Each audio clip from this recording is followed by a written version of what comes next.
This is the Fantasy Football Game Plan, where we talk about fantasy football and the NFL. Well, what'd you think of yesterday? Some interesting results? Yeah, I think in my league, everybody scored under their projected points. Okay. So, were guys not scoring that should be scoring, or did people get injured? These are questions we got to ask. Were defenses stopping players? I don't know. It was an interesting week. Yeah, well, a lot of injuries with huge effects on our waiver picks. Thought I'd talk about the bye weeks. Just a heads up to everybody. Carolina, Cleveland, Green Bay, and Tennessee are all on a bye. So if you've got some players especially Packers, you're going to be missing Aaron Rodgers. You're going to be missing Devonta Adams. A lot of key guys are going to need to be replaced for waiver picks this week. Yeah, that's a lot of teams going into week 13 here. I always find that these late buys in the season are always so interesting. It kind of almost like puts the team maybe out of stride if they're like hot, you know? Yeah. So as we've seen over the last 2 weeks, teams coming off buys are kind of a little bit sloppy, and this is the time of year where if you need your wins, you got to get them. Yeah, it's true. It can kill your momentum for sure. So let's start off with the quarterback position. A lot of players that we've seen before are on this list again. They can be helpful, and they're not the greatest players in the world. But if you're missing your Aaron Rodgers, you're missing your Tannehill, who knows? If you've got a Carolina Panthers quarterback as your quarterback, you're probably already in a lot of trouble, or Baker Mayfield. But for those of you that probably have Rodgers or Tannehill, one guy to look at would be Tua Tagovailoa, 27 for 31, 230 yards, and a touchdown. Not bad. He did better than Brady last weekend. He sure did. I know I lost my fantasy game. How did you do? Oh, I still could be losing. Well, I am losing going in. But I have Terry McLaurin. Yeah, he might get you some points. I need 10. Well, that's doable. So good luck to you. Yeah, I have no control on what happens, but it's also coincidence that I'm also playing the guy that has all Kansas City on his bench, right? So it's all his backups playing against all my starters that are showing me some trouble. So maybe if he doesn't have Mahomes, maybe he'll start Taylor Heineke at QB. There's another guy from our list. He's playing tonight. No, his QB Garoppolo, which scored also 12 points. So I'm hearing that Tayson Hill is going to be the new starting quarterback for the New Orleans Saints. Are you buying that? No, it's a quarterback by committee. Okay. All right. Well, we'll put him on the list for this week because you might be down a starter and the other guys might be gone. Daniel Jones is always on this list. He was 19 of 30 for 202 yards and a touchdown, and he ran 9 times for 30 yards. Lead rusher on the team, like we've talked about before. I'm kind of having problems with the Giants because they fired their offensive coordinator, and so it's really hard to see who's going to get the ball. Like, it was good to see Barkley get, some good breakout plays. And they were trying to also hit Galladay. I kept Booker on my roster and didn't dump him because I just didn't know. With the injuries that are happening to starters, once again, it's kind of like a recurring thing. It's like, will Barkley go out because he already was injured this year? I don't know. Those are the questions to ask, right? So it's like, do you keep Hubbard back on? Like, if you dropped him, you're shaking your head, or you're trying to make sure that no one picked him up when McCarthy got back. So, do you keep these backup players to players that are already starting? That's like the big question. And do you have enough space on your bench to do that? Yeah. Well, I've been trying to handcuff Cook all year, but the guy who has him won't trade me for him. So, Alexander Madison will be playing against the Lions again this week, but we'll talk about that in a sec. We just got to finish QBs. I think we've got one more guy that we want to talk about from our list. Number 5 in our hearts. Yeah. Number 5 on the chest. He's back again this week. Tyrod Taylor, 17 of 26 for 158 yards, but 2 touchdowns. Yeah. If you need somebody, he might be just one of those weak waivers one of those sleepers you just pick up and discard. Plug and play and then get rid of him. Again, replacement for, Tannehill. Okay, so let's get to that running back situation. Madison is going to be a big play this week. If you can get him on waivers, go and get him. He's probably not available in most leagues. No. I had Dalvin Cook. I lost him. I don't know for how long. Apparently he's not out for the season. So maybe I'll have him for fantasy playoffs. But in the meantime, Madison is a guy you want to get. And he's facing off against the Detroit Lions this week. Swift is injured, which means you're the big Lions fan. Jamal Williams, 15 for 65 yards and 5 catches for 18 yards. He didn't see the end zone, but they do use him in that situation quite a bit. So what do you think about Jamal Williams? Yeah, both of them were kind of splitting the backfield this year. So when Jamal was injured, Swift got more carries, which what you saw over the last 4 weeks of him being such a premier running back now. So will Jamal Williams just step up into that premier running back spot? I think so. If he's available, I know in my league running backs are impossible to find. He's already been sitting on someone's bench probably. So same thing too with Madison, like you said too. These guys are good, but they might be already taken. I think maybe like the stretch could be is that Matt Breida guy from Buffalo who used to run for San Francisco, and he's really taking over the touches for Moss and also Singletary. Yeah, down by the goal line. Breida he was 9 rushes for 26 yards, which is nothing to write home about. 2 catches for 29 yards and a touchdown. They were using him down by the goal line. So somebody's got to get those TDs, and looks like I think they sat Moss. I think he's taken his work. I think healthy stretch after, I don't know. I'm not sure. I don't know. I don't know what was happening. He just looked really good this week. Yeah. So again, we've got Boston Scott here. He had 15 rushes for 64 yards and a touchdown. He plays against the Jets this week, so you might want to pick him up. And I thought I would add Ronald Jones this week from Tampa Bay because he's getting a little bit of work kind of steadily. And he had 7 rushes for 37 yards and a touchdown. They do put him in by the goal line, not all the time, but every once in a while, to switch it up, they just throw Ronald Jones out there and give him the ball for a couple series. And Tampa scores quite a bit. So a lot of times he's still in there when they get down the goal line and he bangs it in. So he's somebody to think about. He is. By Fournette just came off a 4-game touchdown and looks like a stud. I think there was about 5 weeks ago, you asked who would I choose for running back in Tampa Bay, and I just said Fournette. I wouldn't give you any other answer except for Fournette when he wasn't even part of the people to choose from. Yeah, if you were able to draft Fournette, you're a lucky person. Yeah, you won yesterday. Climbing the ladder every week. Yeah. You won your week for sure, probably if you had him. Now, last week he stunk it up. But this week he made up for it. So go on the roller coaster ride with Lombardi Lenny.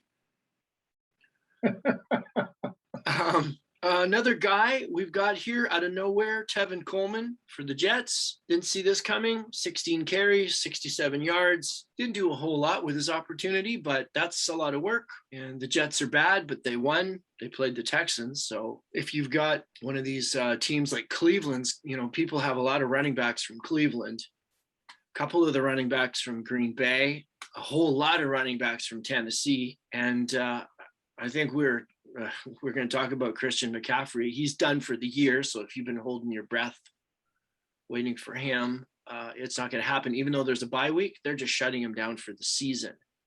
Yeah, 2nd year in a row. It'd be great when we do this next year because he's injury prone, and there's a bunch of young guys coming up or behind him that can really do well in the league. So yeah, is he going to be your number 1 pick this year, like next year? Is he really number 1 pick? The guy who has him in my auction league paid $40 for him last year, held on to him, and that ate up 40% of his budget for this year. And then this year, he's been waiting to put him in his lineup, and now he's gone for the season again. That is so frustrating. But the guys I think you're talking about, there's a couple of guys. There's Chuba Hubbard, which people probably picked up earlier in the year. Yeah, but if they haven't dropped him because of McCaffrey coming back, he might be still out there. Right. And also you have to look at Amir Abdullah from Carolina, because he'll get at least some of the carries because Hubbard can't be in the whole time. Now Carolina. Yeah, he's an ex-Minnesota Viking and ex-Detroit Lion. He's been in the league for 6 years. He's supposed to be a good running back, but has never really shined. So maybe this spotlight will help him out. There's a good offensive line. Yes. And another guy to consider just as an afterthought here is that his name is Kene Nwangwu. And so he plays for Minnesota, and he's going to have to fill in the Madison job because Madison's filling in for Cook now. That means Nwangwu is going to have to come in and take some of the work. Yep. So and they play Detroit. So have a look at that. Depending on what situation you're in your league, you might want to think about him. Should we move on to receivers? You also got to stand too. Detroit doesn't really have a bad defense. They just have a bad offense. So, it's saying like going up against a weaker defense in the league. So he could have some good production, but maybe he's more looking for the week 14. I'd be very area to be thinking here, school law, like just running games could get shut down by Detroit, just as a pointer out there. Even though their record shows that they're the worst in the NFL, they actually do have a pretty decent run stop defense. That's because their offense turns the ball over so much that teams get extra chances. But they still hold out people from points, 16, 13.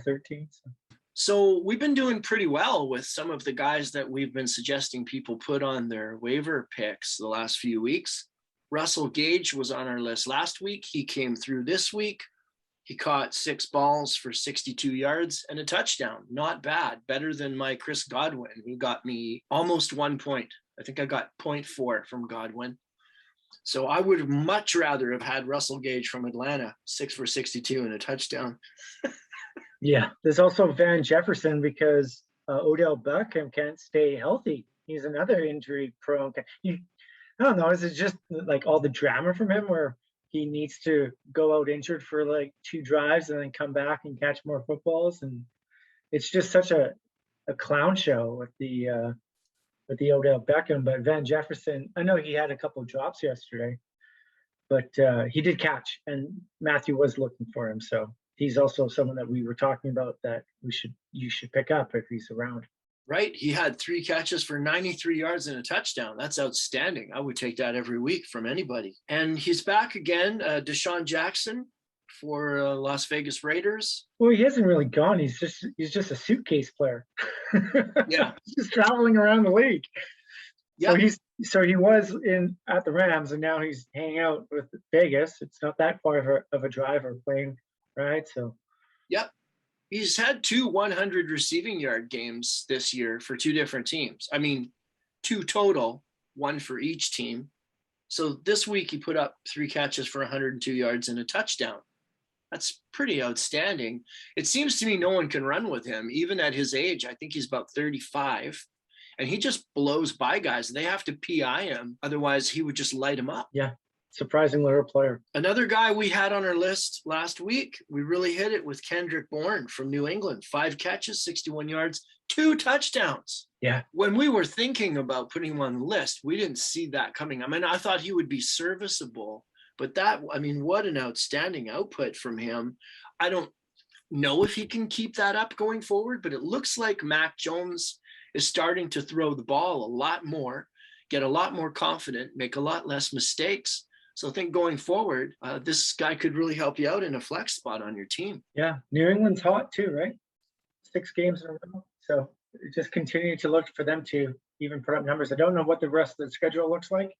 I think it's just as tough as anybody else in the league. They're going to find ways to win. They always do. But a guy that you had talked about a couple of weeks ago had a pretty good game for the Lions, Josh Reynolds. He looks like he just caught three balls, but he got 70 yards and a touchdown, which is a pretty decent day. Do you think he's emerging as their number 1 in Detroit? He will be. But I've stated this throughout the whole season. Don't trust anybody from Detroit this year. Just let them fly under the radar. Okay. All right. They're good. Maybe pick them up, but I don't like who's throwing to them. That's the problem. Who's playing? Who's calling the calls on offense? That's even a bigger issue with the team. So once they figure out those two problems, then receivers will catch the ball. Right, consistency. Good point, because you do want consistency with fantasy football. And one guy who's been amazing has been Deebo Samuel, and he got hurt yesterday. Poor guy. The guy who has him in my league has been killing everybody with him. So I'm interested to see if he'll go and get Juwan Jennings. He is the next guy in line for the Niners. We know about Brandon Ayuk. He's already playing and doing well, but Juwan Jennings had 2 catches for 24 yards and a touchdown, almost had another touchdown. He seems like he's in favor with the coaching staff, and they'll probably work him in. Yeah, I'm just wondering if that team is more run focused than anything, but they do throw the ball sometimes. So yes, if you need a receiver, there's lots of receivers on buys this week. He could be someone as your flex.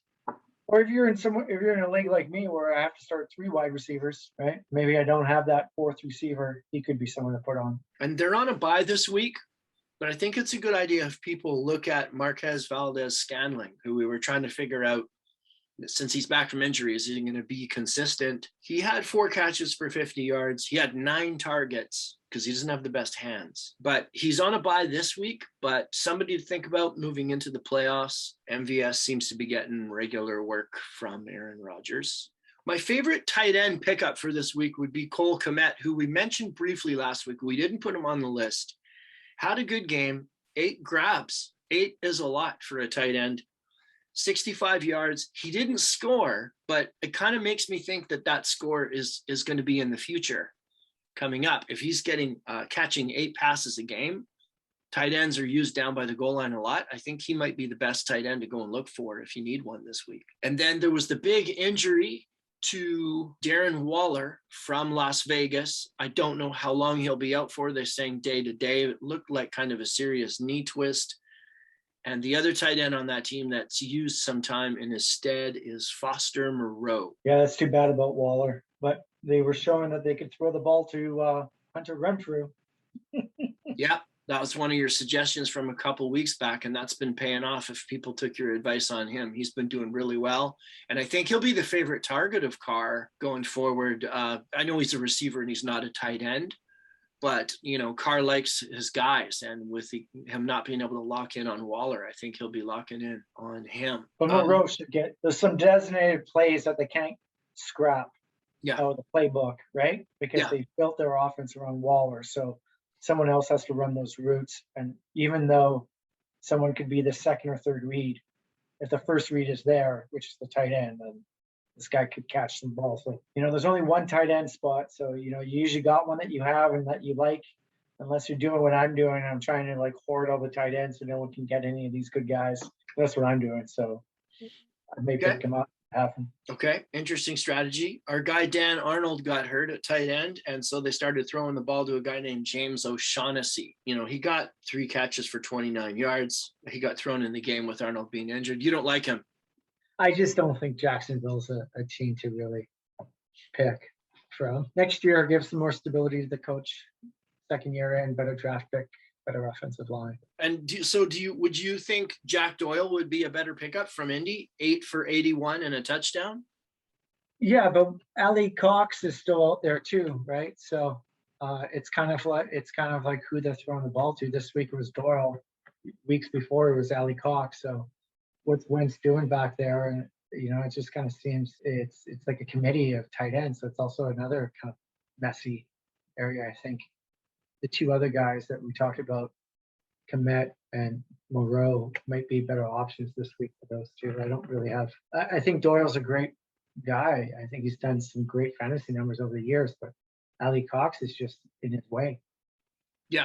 Yeah, and Carson Wentz, they had 4 turnovers yesterday. Wentz was giving the ball away, fumbling and throwing picks. And I know Tampa's a really good defense, but I was disappointed with Wentz's effort, shall we say. I know that Tampa Bay sold out to stop the run, but I really thought that they'd be able to throw a little bit on Tampa Bay, but it didn't happen. Tampa Bay said, we'll stop your run. You beat us with your arm, and he couldn't do it.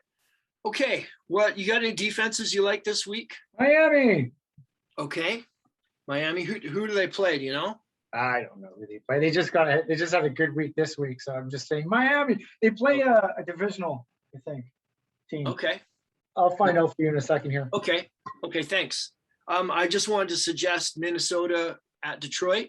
Probably will be a low-scoring game, so that might be a good defense to pick up there. Miami plays Giants this week. Okay, Miami plays the Giants, so yeah, you're right. That would be a good one to pick up. Minnesota at Detroit, and then I've got the Indy defense against the Houston Texans because the Houston Texans just can't even beat the Jets, so they're just not very good.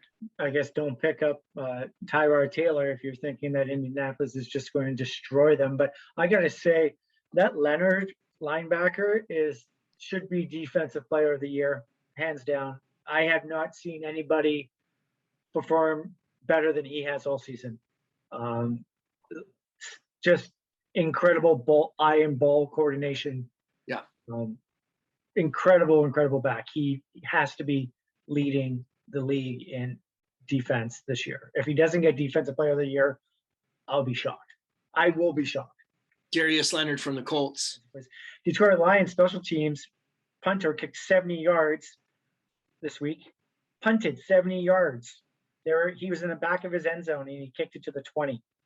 That's beautiful. It'd be, oh, right, because the end zone is 10 yards. That counts as 10 yards.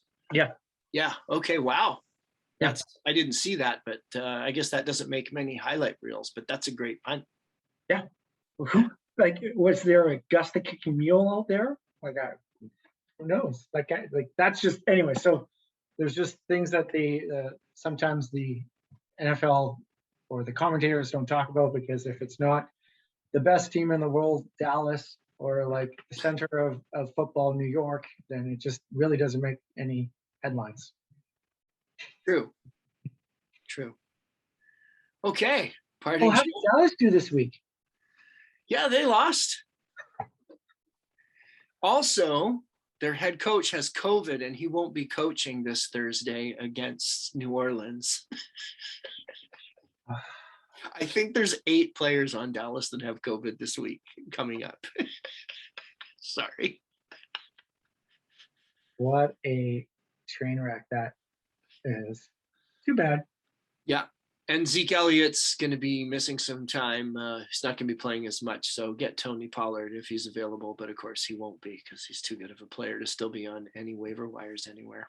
You know, I have him on the bench this week, and I always thought that special teams were part of defense. So he scored that return, and it got attributed to him instead of like the Dallas defense.